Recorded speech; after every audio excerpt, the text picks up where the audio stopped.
मेरे को हज़ारों लोग इस तरह का मैसेज भेज चुके हैं कि सर हमें ये वाला एसएमएस मिला है जहां लिखा है कि dear sir madam your claim ID under process and will be settled shortly. अब इस बारे में लोगों के क्या क्या ख्याल हैं, इस वीडियो में हम इसी बारे में बात करेंगे। मेरा परिचय सागर नाम है, पीएफ कंसल्टेंट हूँ। जो आपको बता रहा हूँ ये कानून के हिसाब से मैं बिल्कुल रियल इन्फॉर्मेशन आपको दे रहा हूँ। आप समझिएगा कि ये जो एसएमएस है, पहली बात तो ये है कि ये एसएमएस जो है ऑटोमेटिक जनरेट होता है। तो इस एसएमएस से जुड़े हुए डाउट्स क्या हैं? सबसे पहला डाउट है कि भाई साहब एसएमएस आ गया, इसका मतलब है कि अब तो हमारा फॉर्म पक्की बात है पास होगा ही होगा।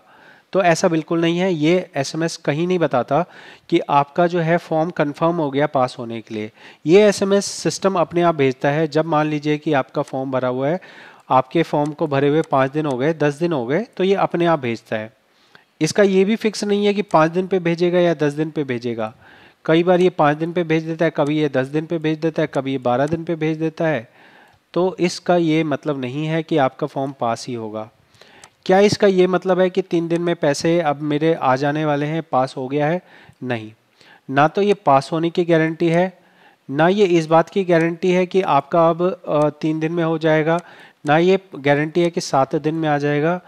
पीएफ का जो सिस्टम है उसमें फॉर्म पास होना कहीं भी कोई भी ऑथेंटिक इन्फॉर्मेशन पीएफ ऑफिस नहीं देता है। आपका अगर फॉर्म नंबर 31 है तो वो 2 कैटेगरी में बांटा जा सकता है। एक है 1 लाख से कम वाला फॉर्म और एक है 1 लाख से ज़्यादा वाला फॉर्म। अगर 1 लाख से कम वाला फॉर्म है तो पीएफ ऑफिस कहता है कि हम 60% के करीब फॉर्म ऑटोमेटिक पास करते हैं, तो मतलब 3 से 4 दिन में आपके पैसे आ सकते हैं। लेकिन अगर 1 लाख से ज़्यादा वाला फॉर्म है तो उसे मैनुअली पास किया जाएगा।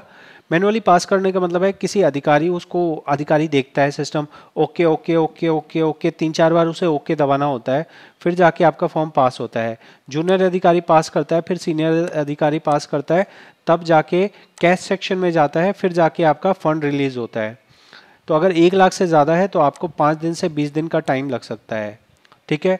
अगर बात हो रही हो फॉर्म नंबर 19 और 10C की, तो उस केस में भी आपको इस तरह का मैसेज आता है, तो आप ये मान के चलिए कि 5 दिन से 30 दिन तक का टाइम माना जा सकता है।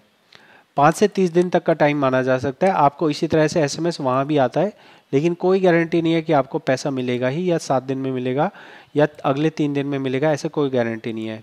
जब आपका ट्रांसफ़र वाला रिक्वेस्ट लगा रहता है तब भी ऐसा ही एसएमएस आता है, तो वहाँ पे भी कोई गारंटी नहीं है।